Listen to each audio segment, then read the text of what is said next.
ಇದು ಬಹಳ ಗಂಭೀರವಾಗಿರ್ತಕ್ಕಂಥ ವಿಚಾರ. ತಮ್ಗೆ ಅನ್ನಿಸ್ಬೋದು, ಏನು ರಾಹುಲ್ ಗಾಂಧಿ ಅವರು ಬೆಂಗಳೂರಿಗೆ ಬರ್ತಾ ಇದ್ದಾರೆ ಆಗಸ್ಟ್ 5ನೇ ತಾರೀಕು, ಫ್ರೀಡಂ ಪಾರ್ಕ್ನಲ್ಲಿ ಪ್ರೊಟೆಸ್ಟ್ ಮಾಡಿ, ಪ್ರತಿಭಟನೆ ಮಾಡಿ ಚುನಾವಣಾ ಆಯೋಗವನ್ನ ಭೇಟಿ ಮಾಡ್ತಾರೆ, ನಿಮ್ಗೆ ಯಾಕೆ ಆತಂಕ ಅಂತ ಮಾಧ್ಯಮದ ಸ್ನೇಹಿತರಿಗೆ ಅನ್ನಿಸ್ಬೋದು. ನಮಗೆ ಆತಂಕ ಅಲ್ಲ, ಆದರೆ ರಾಹುಲ್ ಗಾಂಧಿ ಮತ್ತು ಕಾಂಗ್ರೆಸ್ ಪಕ್ಷದ ನಡವಳಿಕೆ ಏನಿದೆಯಲ್ಲ, ಇದು ಪ್ರಜಾಪ್ರಭುತ್ವದ ಕಗ್ಗೊಲೆ ಮಾಡತಕ್ಕಂಥ ಒಂದು ನಡವಳಿಕೆ.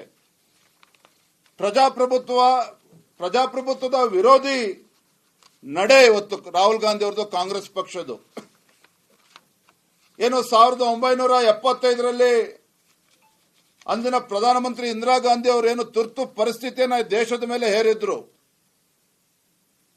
ಅಂಥದೇ ಒಂದು ಸಂದರ್ಭವನ್ನ ಇವತ್ತು ಸೃಷ್ಟಿ ಮಾಡೋದಕ್ಕೆ ಹೊರಟಿದ್ದಾರೆ ಅನ್ನೋದನ್ನ ನಾನು ಈ ಸಂದರ್ಭದಲ್ಲಿ ಹೇಳೋದಕ್ಕೆ ಇಚ್ಛೆ ಪಡ್ತೇನೆ.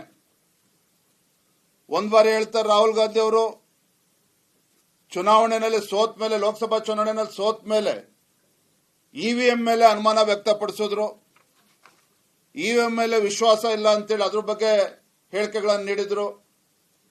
ಹಿಂದೆ ಮಹಾರಾಷ್ಟ್ರ ಚುನಾವಣೆಯಲ್ಲಿ, ಆ ಚುನಾವಣೆಯಲ್ಲೂ ಕೂಡ ಸೋತ ನಂತರದಲ್ಲಿ ಅಲ್ಲೂ ಕೂಡ ಇದೇ ರೀತಿ ಚುನಾವಣಾ ಆಯೋಗದ ಮೇಲೆ ಆರೋಪವನ್ನ ಮಾಡಿದ್ರು. ಎಲೆಕ್ಷನ್ ಕಮಿಷನ್ ಏನಾದ್ರು ಪ್ರೂಫ್ ಇದ್ರೆ ತಗೋಬನ್ನಿ ಅಂತ ಹೇಳಿದಾಗ ಎಲೆಕ್ಷನ್ ಕಮಿಷನ್ ಹೋಗಿ ಭೇಟಿ ಮಾಡೋದಿಲ್ಲ. ಹಾಗಾಗಿ ಇವತ್ತು ರಾಹುಲ್ ಗಾಂಧಿ ಅವರ ನಡವಳಿಕೆ ಪ್ರಜಾಪ್ರಭುತ್ವಕ್ಕೆ ವಿರೋಧಿಯಾಗಿರ್ತಕ್ಕಂಥ ನಡವಳಿಕೆ, ಒಂದು ಅಪಾಯಕಾರಿಯಾಗಿರ್ತಕ್ಕಂಥ ಒಂದು ನಡವಳಿಕೆ, and it's also a threat to the democracy.